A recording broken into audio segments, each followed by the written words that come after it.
Naaresto na ang isang lalaking wanted dahil sa kasong panggagahasa sa kanyang katrabaho sa Valenzuela. Depensa ng akusado, walang rape na nangyari dahil kasintahan niya raw ang sinasabing biktima. May unang balita, si Bea Pinlac.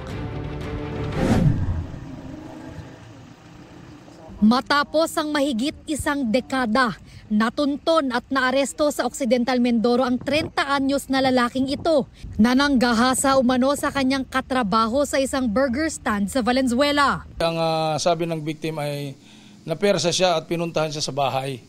Then yun na, pinagsamantalan niya na yung biktima.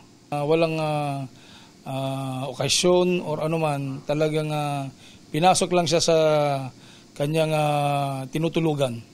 Ang akusado, nagtago umano sa isang farm sa Mamburao, Occidental Mindoro mula pa noong 2014. Natunton siya ng pulisya roon dahil sa impormanting nakapagturo ng kanyang kinaroroonan. Matapos mahuli, ibinyahe ng pulisya ang akusado pabalik sa Valenzuela Police Station para doon ikulong. Itinanggi niya ang krimen. Sa kagustuhan po yun namin. Kasi po girlfriend ko po siya. Magkarelasyon po kami niyan. Hindi po totoo na ginahasa ko po siya. Alam po yan ng Panginoon. Hindi ko na po siya girlfriend pamula po nung nangyari itong ginawa niya sa akin. Itinanggi niya rin na nagtago siya ng mahigit isang dekada.